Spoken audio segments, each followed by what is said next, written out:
அவங்க அப்பா வீட்டு பணமா அப்படின்னு கேட்குற மாதிரிலாம் பேசுகிறவங்க அவங்க அப்பா வீட்டு சோத்தை வச்சுட்டு அவர் இன்னைக்கு பதவியில் அனுபவிச்சுட்டு இருக்காரா? இந்த அப்பா வீடு உன் ஆத்தாவா இந்த பேச்செல்லாம் அரசியலில் நல்லது இல்லைங்க. 900 கோடிக்கு கொடுத்துருக்கோம். அது ஏன் அப்பா சொத்துனோ உங்கள் அப்பா சொத்துனோ நான் சொல்ல மாட்டேன், எப்பொழுதும் சொல்ல மாட்டேன். நாக்கில் கொஞ்சம் அந்த பதவிக்கு ஏற்ற அளவுக்கு வார்த்தைகள் அளந்து வரணும்.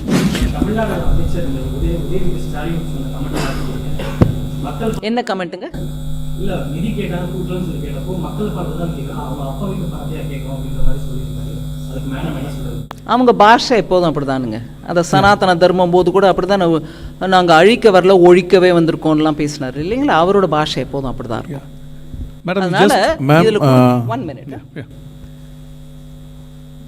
அவங்க அப்பா வீட்டு பணமா அப்படின்னு கேட்குற மாதிரிலாம் பேசுகிறவங்க அவங்க அப்பா வீட்டு சோத்தை வச்சுட்டு அவர் இன்னைக்கு பதவியில் அனுபவிச்சுட்டு இருக்காரா அப்படின்னு சொல்ல முடியுமா? கேட்க முடியுமா? மக்களால் தேர்ந்தெடுக்கப்பட்டு வந்திருக்காரு, அவர் கொடுக்க வேண்டிய அந்த மரியாதை நம்ம கொடுக்க தானே கொடுக்குறோம். இந்த அப்பா வீடு உன் ஆத்தாவா இந்த பேச்செல்லாம் அரசியலில் நல்லது இல்லைங்க. அவர் அரசியலில் இன்னும் முன்னுக்கு வரணும்னு ஆசைப்படுறாரு இல்லைங்களா? அந்த குடும்பமும் ஆசைப்படுது இல்லைங்களா? பேசுகிற பாஷை மொழி, அவங்க தாத்தா எப்பேற்பட்ட தமிழ் அறிஞர், எப்பேற்பட்ட Tamil. Excuse me, who's in a hurry, yaar? Please. Just hold on. Let me finish. He is also your colleague. I'm answering him. அதனால் நம்ம நாக்கில் கொஞ்சம் அந்த பதவிக்கு ஏற்ற அளவுக்கு வார்த்தைகள் அளந்து வரணும். இது நான் பொதுப்படையாக சொல்கிறேன், அவர் மேலே காழ்ப்பு உணர்வோ ஏதோ வச்சுக்கிட்டு சொல்லலை. இதுக்கு முன்னாடி ஒரு உதாரணம் பார்த்தோம், இப்போ இன்னொரு உதாரணம் பார்க்குறோம்.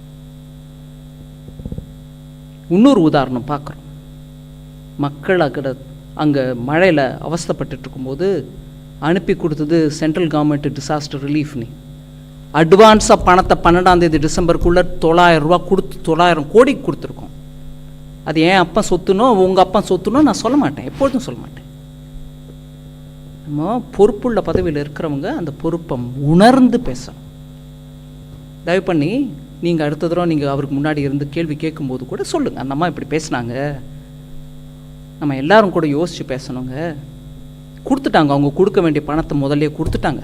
இந்த டீம் வந்து பார்த்துட்டு போன பிறகு நீங்களும் அதுக்கு கலந்து ஆலோசனை பண்ணி உங்களுக்கு சொல்ல வேண்டியதெல்லாம் சொன்ன பிறகு அவங்க போய் ப்ரொசீஜரலி என்ன பண்ணுவாங்க. உங்கள் அப்பாவும் போய் பிரதமரை பார்த்துட்டு வந்திருக்காங்க, அதனால் பண்ணுவாங்க. அதனால் கொஞ்சம் பொறுமையாக வார்த்தையும் பொறுமையும் நல்ல குணங்கள். Ma'am, Harish Nair from Times Now. Chief Minister M.K. Stalin had blamed the IMD. He had said that IMD warning was a bit late, rainfall was higher than forecast. So, your reaction? No, I've reacted to that. I will repeat it for you because I said that in Tamil. Now I'll say it in English. Even on the 12th, first of all, about that center. It's a state-of-the-art meteorological center located in Chennai.